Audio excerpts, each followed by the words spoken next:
나는 박민수, 52세다. 건설회사에서 부장으로 일하고 있고 3년 전에 이혼을 경험했다. 그래서 다른 사람들의 가정사에 대해서는 남들보다 예민하게 반응하는 편이다. 특히 내 절친한 친구 김대철의 이야기는 더욱 그렇다.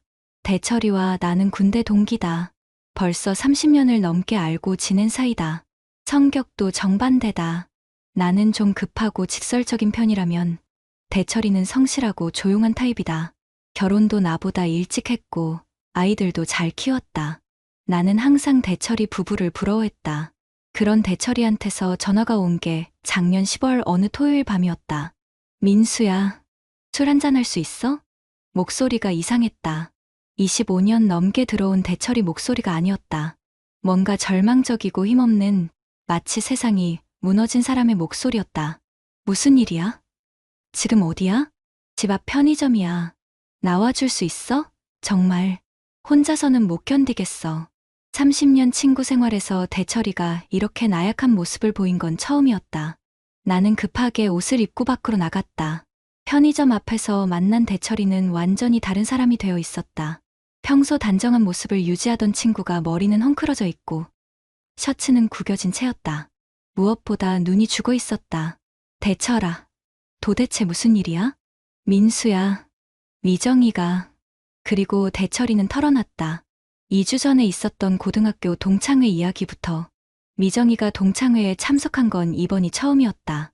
평소에는 예전 사람들 만나서 뭐해라며 관심도 없었는데 이번에는 갑자기 가고 싶다고 했다고 한다. 저도 이제 40이 넘었는데 친구들이 어떻게 살고 있는지 궁금해져요. 대철이는 오히려 좋아했다. 미정이가 집에만 있지 말고 사람들과 어울렸으면 했거든. 가서 재미있게 놀다 와. 나는 집에서 아이들이랑 치킨 시켜 먹을게. 그날 밤 미정이는 평소보다 늦게 들어왔다. 11시가 넘어서였다. 그런데 표정이 이상했다. 뭔가 상기된, 흥분한 기색이 역력했다. 어땠어? 친구들 많이 만났어? 네. 정말 오랜만에 다들 봤어요. 다들 많이 변했더라고요. 누구누구 왔는데? 영희, 순이, 그리고 호성이도 왔어요. 강호성, 미정이의 고등학교 시절 첫사랑이었다. 대철이도 알고 있는 사실이었다. 결혼 초기에 미정이가 털어놓은 적이 있었다. 호성이? 걔 지금 뭐해? 변호사 됐대요. 대형 로펌에서 일한다고. 그래? 잘 됐네. 대철이는 별 생각 없이 넘어갔다. 그런데 그 이후부터 미정이가 달라지기 시작했다. 민수야, 나는 정말 바보였어. 대철이는 소주잔을 기울이며 계속 말했다. 동창회 다음 날부터 미정이가 완전히 달라졌어. 스마트폰을 손에서 놓지 않더라고. 밥 먹을 때도, TV 볼 때도, 심지어 화장실 갈 때도. 원래도 폰 자주 보지 않았어? 아니야. 미정이는 오히려 기계치라서 폰 잘 안 만지작거렸거든. 그런데 갑자기 카카오톡 하는 법도 물어보고 페이스북도 가입하고. 혹시 동창들이랑 단체 카톡방 만든 거 아니야? 처음엔 나도 그런 줄 알았어. 그런데 아니더라고. 메시지 오는 소리가 새벽에도 들리고 미정이가 혼자 웃기도 하고 대철이의 목소리가 떨렸다. 그리고 3일 전에 확인해버렸어. 뭘? 미정이가 샤워하는 동안 폰을 확인했어. 카카오톡에 호성 오빠라고 저장된 대화방이 있더라고. 나는 가슴이 철렁했다. 25년 전 결혼할 때 대철이와 미정이가 얼마나 사랑했는지 알고 있었기 때문이다. 어떤 내용이었는데? 민수야, 나는 정말 충격이었어. 대철이가 핸드폰을 꺼내서 캡처 화면을 보여줬다. 미정이 몰래 찍어둔 것 같았다. 카카오톡 대화 내용. 호성 오빠 미정아, 어제 동창회에서 널 보니까 정말 그때 그 모습 그대로더라. 미정 오빠도요. 변호사 되신 모습이 정말 멋있으셨어요. 호성 오빠 솔직히 말할게. 22년 전에도 너를 좋아했고 지금도 마찬가지야. 미정 오빠, 저 이제 결혼한 몸이에요. 호성 오빠 알아. 하지만 마음까지 결혼한 건 아니잖아. 우리 사이는 항상 특별했어. 미정, 호성 오빠 미정아, 솔직히 말해봐. 지금 행복해? 미정 그게 쉽게 말할 수 있는 문제가 아니에요. 호성 오빠, 그럼 불행하다는 거네. 내가 알던 미정이는 항상 솔직했는데, 미정 오빠, 만나서 얘기해요. 카톡으로는 어려워요. 호성 오빠 언제가 좋을까? 나는 언제든 괜찮아. 미정 목요일 오후에 아이들이 학교 가고 남편이 회사 간 다음에 민수야, 이게 끝이 아니야. 대철이는 또 다른 캡처를 보여줬다. 호성 오빠 오늘 만나서 정말 좋았어. 22년이 한순간에 사라진 느낌이었어. 미정 저도요. 오빠랑 얘기하니까 제가 얼마나 갇혀서 살고 있었는지 알겠어요. 호성 오빠, 넌 자유로운 영혼이었잖아. 지금은 너무 억압당하고 있는 것 같아. 미정 25년 동안 엄마와 아내 역할만 해왔으니까 저 자신을 잃고 살았던 것 같아요. 호성 오빠 미정아, 늦지 않았어. 우리가 다시 시작할 수 있어. 미정 오빠, 그런 말씀하시면 안 돼요. 호성 오빠 왜? 마음은 솔직하잖아. 오늘 내 손 잡을 때 어떤 기분이었어? 미정, 오빠, 호성 오빠 다음 주에도 만날 수 있을까? 더 조용한 곳에서. 더 이상은 못 보겠더라고. 손이 떨려서 대철이는 술잔을 비우며 한숨을 쉬었다. 민수야, 나는 뭘 잘못한 걸까? 25년 동안 성실하게 살았는데 22년 전 추억한테 지는 거야? 나는 할 말이 없었다. 내 이혼 경험을 떠올리니 대철이의 심정이 더욱 아프게 다가왔다. 대철아, 일단 진정하자. 아직 확실한 건 아니잖아. 확실하지 않다고? 민수야, 이게 확실하지 않으면 뭐가 확실해? 그러게. 그런데 중요한 건 이제부터 어떻게 할 거냐는 거야. 모르겠어. 정말 모르겠어. 이혼해야 하나? 아니면 그냥 모른 척하고 살아야 하나? 그 다음 주, 대철이는 더욱 절망적인 소식을 가지고 왔다. 민수야, 미정이가 목요일에 또 나갔어. 어디 간다고 했는데? 학원 상담 받으러 간다고. 우리 막내 대학 준비 때문에. 그런데 내가 뒤따라가 봤어. 나는 깜짝 놀랐다. 조용하고 신중한 대철이가 아내를 미행했다니. 어디 갔는데? 강남역 근처 호텔 카페야. 그 호성이란 놈이랑.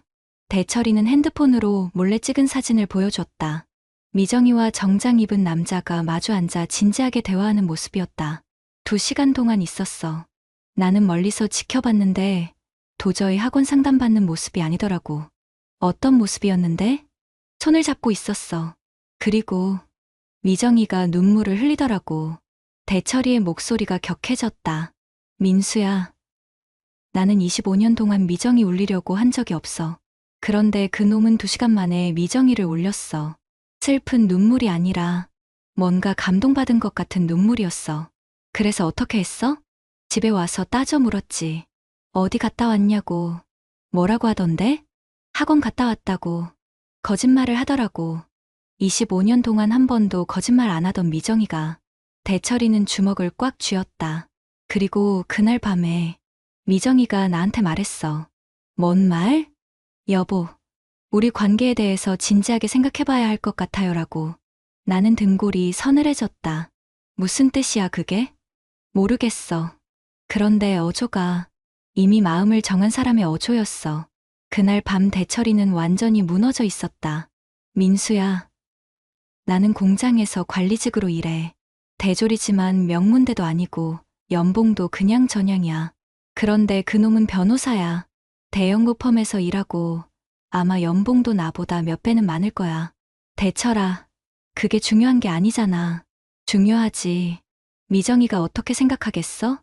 25년 동안 평범한 남편과 살다가 갑자기 첫사랑이 나타났는데 그 사람은 성공한 변호사야. 그리고 나는 로맨틱하지도 못해. 결혼기념일에 꽃 사주는 것도 잊어버리고 미정이한테 사랑한다는 말도 잘 안 해.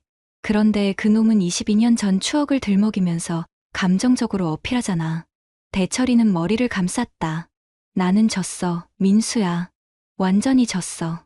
다음 주에는 더욱 심각한 상황이 벌어졌다. 민수야, 우리 큰애가 알아챘어. 뭘? 엄마가 이상하다고. 요즘 아빠한테 차갑게 대한다고. 대철이의 큰아들은 대학교 3학년이다. 23살이면 충분히 부모의 변화를 감지할 나이다. 뭐라고 하던데? 아빠, 엄마가 요즘 왜 그래요? 아빠한테 짜증만 내고 화도 잘 내고, 그리고 자꾸 나가시기만 해요라고. 그래서 뭐라고 했어? 뭐라고 하겠어. 그냥 엄마가 요즘 스트레스 받는다고 했지. 그런데 정말 심각한 건 둘째 딸이었다. 우리 막내가 어젯밤에 내 방으로 왔어. 왜? 아빠, 우리 가족 괜찮죠? 라고 묻더라고. 대철이의 목소리가 떨렸다.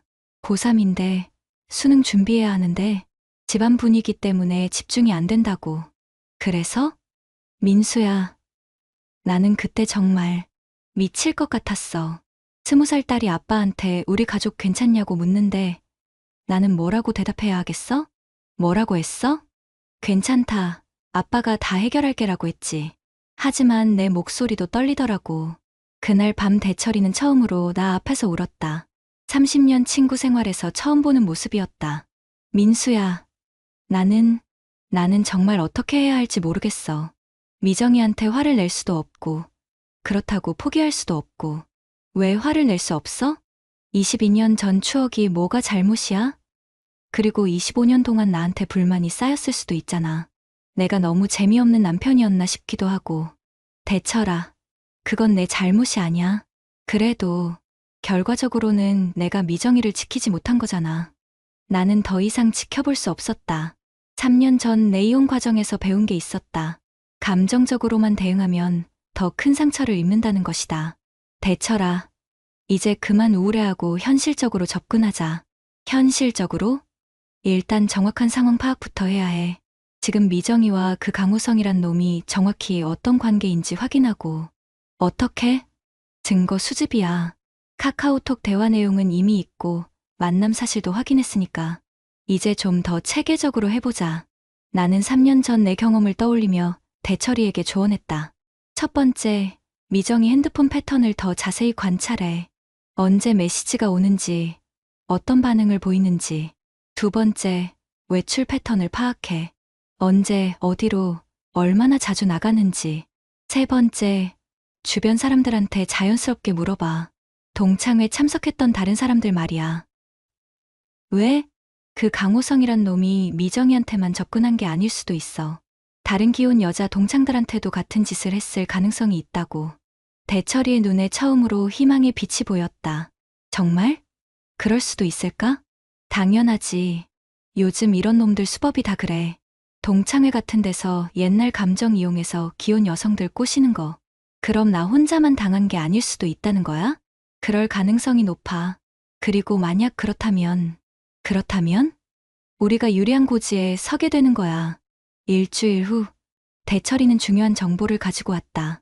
민수야, 내 말이 맞았어. 뭐가? 동창회 총무인 김영희한테 자연스럽게 물어봤어. 그날 분위기가 어땠냐고. 그래서? 영희가 이상한 얘기를 하더라고. 강우성이 동창회 때 여자 동창들한테만 특별히 관심을 보였다고. 나는 무릎을 쳤다. 역시, 특히 기혼 여성들 말이야. 미정이뿐만 아니라 박순이, 이영숙이한테도 개인적으로 연락처를 물어봤다는 거야. 그래서 그 사람들은 어떻게 했는데? 순이는 거절했고 영숙이는 연락처를 줬는데 나중에 차단했다고 해. 왜? 영숙이가 영희한테 털어놓은 얘기가 강호성이 첫날부터 예전에 너를 좋아했다. 지금도 마음이 남아있다. 이런 식으로 나왔다는 거야. 나는 분노가 치밀었다. 이 놈이 완전히 작정하고 한 짓이네. 그래서 영숙이가 무서워서 차단한 거래. 남편한테 들킬까봐. 그럼 미정이만 계속 연락하고 있다는 거네? 그런 것 같아. 영희가 그러는데 강우성이 5년 전부터 동창회 때마다 이런 식이었다는 거야. 5년 전부터? 응. 이혼하고 나서부터 매번 기혼 여성 동창들만 골라서 접근했다고. 나는 확신했다. 이놈은 계획적인 범죄자였다. 대철아, 이제 상황이 달라졌어. 어떻게? 너 혼자만 당한 게 아니야.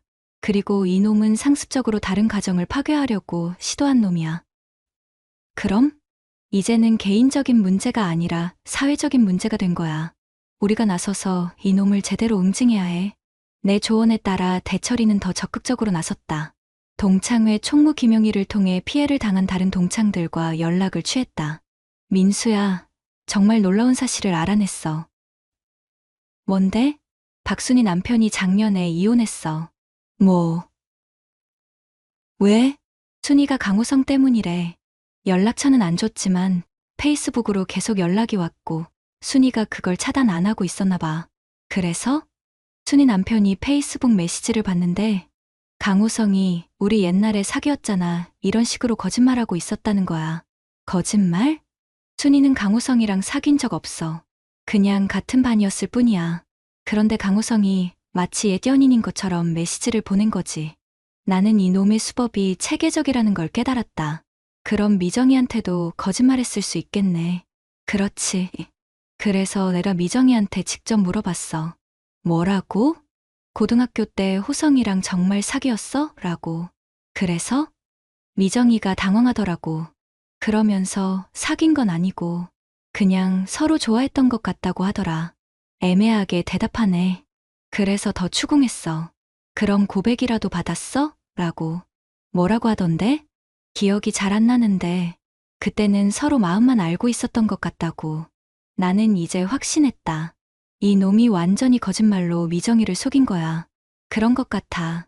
22년 전에 없었던 로맨스를 만들어낸 거지. 그럼 이제 미정이한테 진실을 말해줘야 하는 거 아냐?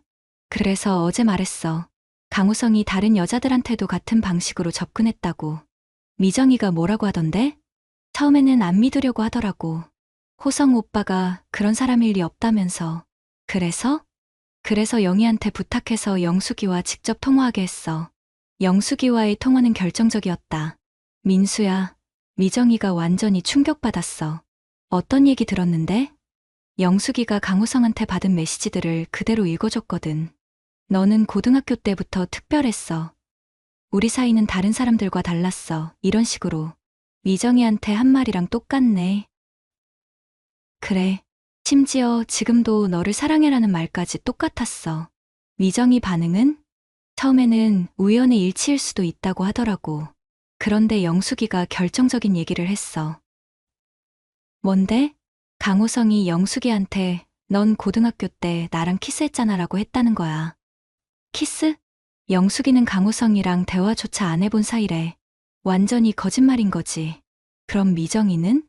그제서야 정신을 차리더라고.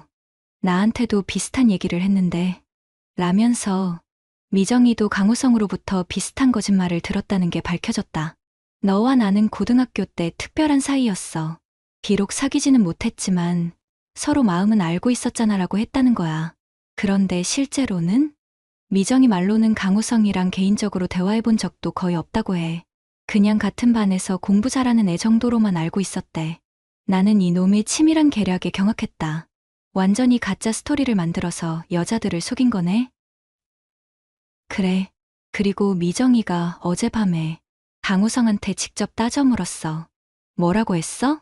카카오톡으로 오빠, 혹시 다른 여자 동창들한테도 저와 같은 얘기를 했나요? 라고. 답장은? 1시간 후에 왔는데 무슨 말이야? 너만 특별하다고 했잖아 라고 하더라고. 계속 거짓말하네. 그래서 미정이가 영숙이와 순이한테도 똑같은 말을 했다는 걸 알고 있어요 라고 했어. 그 다음에는? 그 다음부터는 답장이 안 와. 도망친 거네. 그렇지.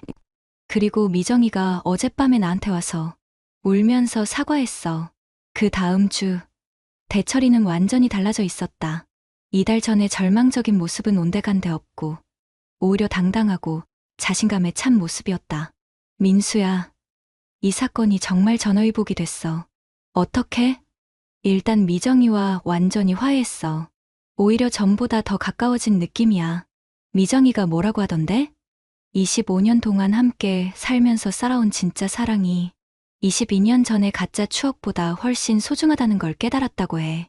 그리고 강우성 때문에 내가 얼마나 좋은 남편인지 새삼 느꼈다고 하더라고. 어떤 면에서? 25년 동안 한 번도 거짓말 안 하고 바람 안 피우고 가족 위해서 성실하게 살아온 게 그런 게 진짜 사랑이라는 걸 알겠다는 거야. 나는 정말 기뻤다. 그럼 이제 완전히 정리된 거네? 그런데 여기서 끝이 아니야. 우리가 더 큰 일을 해냈어. 더 큰 일? 강호성, 응징 말이야. 대철이는 환하게 웃으며 말했다. 동창회 네트워크를 통해서 이놈의 과거 행적을 다 파헤쳤어. 5년 동안 최소 10명 이상의 기혼 여성들에게 접근했고 실제로 3가정이 이놈 때문에 피해를 봤어. 그래서 집단으로 대응한 거야. 피해를 당한 가족들과 동창들이 모여서 어떻게?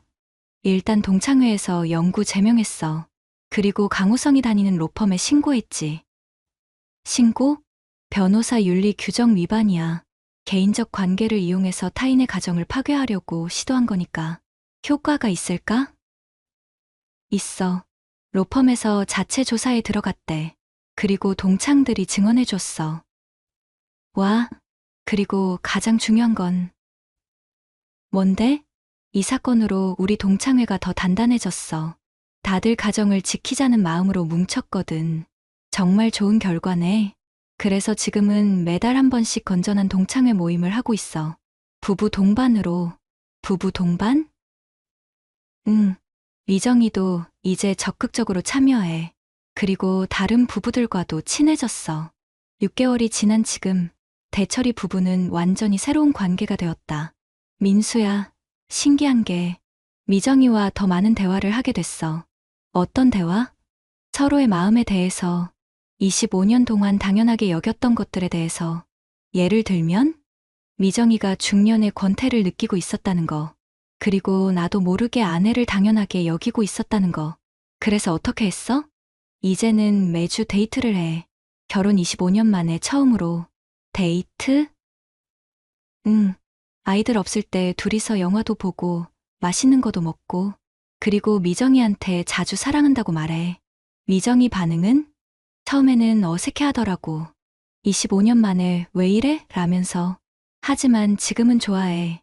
대철이는 정말 행복해 보였다. 그리고 아이들도 달라졌어. 어떻게? 우리 큰애가 며칠 전에 그러더라고. 아빠, 엄마 요즘 완전 달라졌네요. 예전보다 훨씬 밝아 보여요라고. 막내는? 막내는 수능 끝나고 나서 우리 가족이 제일 좋다고 하더라고. 그 말 듣는데 정말 눈물 날 뻔했어. 나는 정말 감동받았다. 그럼 이제 강호성 일은 완전히 정리된 거야? 응. 그놈은 로펌에서 징계받고 지방으로 발령났어.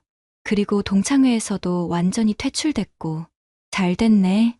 그런데 가장 중요한 건 그게 아니야. 그럼 뭔데? 이 사건을 통해서 내가 깨달은 게 있어. 뭘? 진짜 사랑이 뭔지. 대철이는 진지한 표정으로 말했다. 첫사랑은 추억 속에서만 아름다운 거야. 현실로 끌어오면 독이 돼. 진짜 사랑은 매일매일 함께 쌓아가는 거고, 어려움도 함께 극복하는 거야. 맞는 말이네. 그리고 25년 동안 함께 살면서 쌓은 추억이 22년 전 가짜 추억보다 훨씬 소중하다는 것도 알았어. 1년이 지난 지금, 나는 가끔 대철이 부부를 보면서 부러움을 느낀다. 이혼을 경험한 내 입장에서는 위기를 극복하고 더 단단해진 그들이 정말 대단해 보인다. 민수야, 내 덕분이야. 내가 없었으면 나는 정말 무너졌을 거야. 무슨 소리야. 내가 잘한 거지. 아니야. 내가 감정적으로 접근하지 말고 전략적으로 하라고 했잖아. 그 조언이 정말 결정적이었어. 지난주 대철이네 결혼 26주년 기념일에 초대받아 갔는데 정말 행복한 가족의 모습이었다. 미정이가 내게 말했다. 민수 형님, 정말 감사해요. 형님이 대철이를 도와주지 않았으면 저희 가족이 어떻게 됐을지 몰라요. 미정이가 현명하게 판단한 거지. 아니에요. 저는 정말 바보였어요. 가짜 추억에 속아서 진짜 사랑을 놓칠 뻔했거든요. 그날 밤 집에 돌아오면서 나는 생각했다. 가정이라는 게 정말 소중하다는 것을. 그리고 진정한 우정이 얼마나 중요한지도. 3년 전 내가 이혼할 때 대철이가 옆에서 도와줬던 것처럼 이번에는 내가 대철이를 도와줄 수 있어서 정말 다행이었다. 무엇보다 가장 좋은 건 이 사건을 통해서 대철이 가족이 더 행복해졌다는 것이다. 첫사랑이라는 달콤한 독에 빠질 뻔했지만 결국 진짜 사랑이 무엇인지 깨달은 거다. 22년 전의 가짜 추억보다 25년 동안 함께 쌓아온 진짜 추억이 훨씬 소중하다는 것을. 그리고 중년의 위기는 끝이 아니라 새로운 시작이 될 수 있다는 것을. 같은 상처를 겪는 40에 60대 남성들에게 말하고 싶다. 첫사랑이라는 이름의 독에 속지 마라. 진짜 사랑은 과거가 아니라 현재에 있다. 그리고 혼자 끙끙 앓지 말고 믿을 만한 친구와 상의하라. 감정보다는 전략이 필요한 때가 있다. 무엇보다 포기하지 마라. 위기는 오히려 더 깊은 사랑의 기회가 될 수 있다. 당신의 25년이 그들의 22년보다 훨씬 소중하다는 것을 잊지 마라. 구독자님들, 오늘 사연 댓글로 공유해 다른 분들과 함께 의견 나눠보세요. 저도 읽어보며 소통하겠습니다.